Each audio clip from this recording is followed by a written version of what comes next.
You normally use the hatch command in AutoCAD 2010 to show a crosshatch, which normally indicates a section through an object, or to highlight an object on the screen.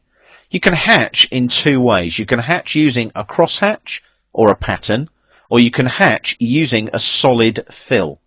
So the first thing we're going to do here, let's go to our layer pull down and let's freeze those dimensions. They can sometimes get in the way of hatching, especially with boundaries. So let's just freeze those there by clicking on the sun symbol and clicking in the drawing area. Now I'm going to zoom in on the green object, this one here first. So let's pan upwards a little bit and zoom. There we go. And we're going to go to the hatch command here, which is on the draw panel on the home tab on the ribbon. When you click on hatch, be very careful. It is a big dialog box, lots of settings, but when you first open it, it'll look like this. You miss a lot of the tools. Make sure you click on the arrow, bottom right there, more options, and then you see everything that you need to see about the hatch command. Don't worry about the dialog box taking up most of the screen either. There is a preview button, which will preview whatever hatch design you create. Now, notice there are two tabs, hatch and gradient. We'll look at gradient in a moment. Let's look at hatch first. We're going to work with a predefined hatch pattern. User-defined, we haven't got any. Custom, we haven't got any. There's custom there. We can create something like an angle and a scale and a swatch. That's it. User-defined, we've got a couple there as well, but we're not going to worry about those. Let's use the predefined ones that come with AutoCAD. I've very rarely deviated from these or used any other hatch patterns.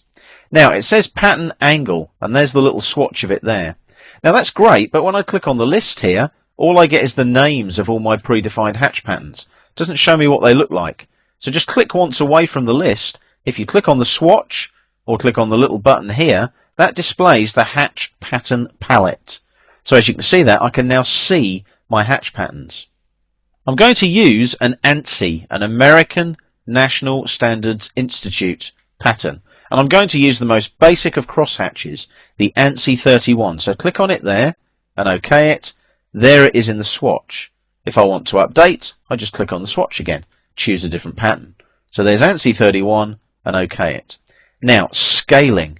This is important. Scaling can be a little bit of a black art when you're hatching an object. Always go for a slightly bigger scale. That way the hatch pattern is not too dense and looks like a solid fill. So I'm going to select 2 there, just to see what happens.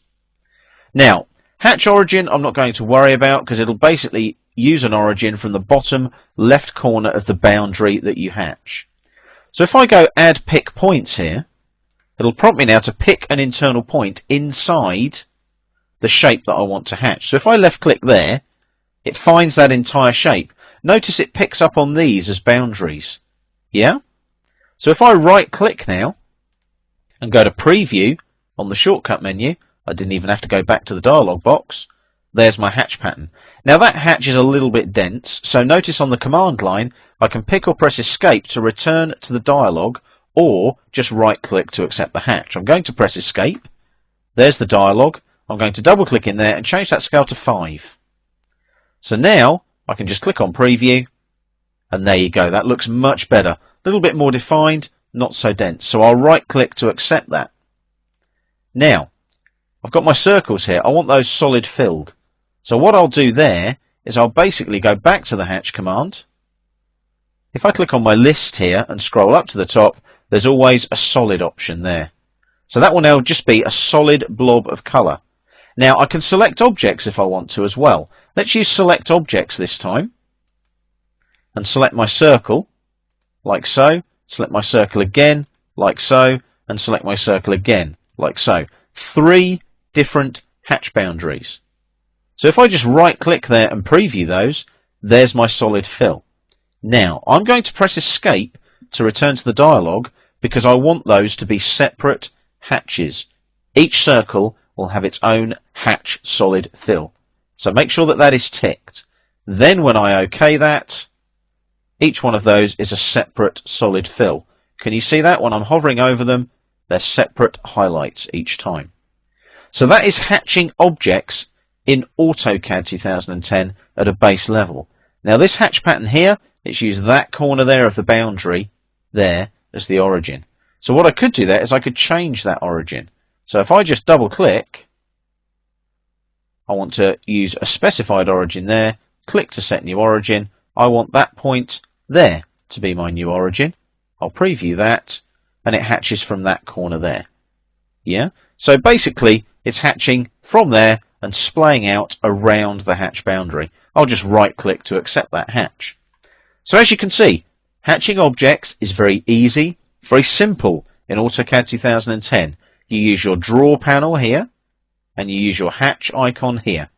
That will take you into the hatch dialog. Remember, less options, more options. Expand that dialog out so that you can see exactly what you're doing. So that's our hatch command. What we'll do now in the next exercise is look at the gradient tab in the hatch dialog box.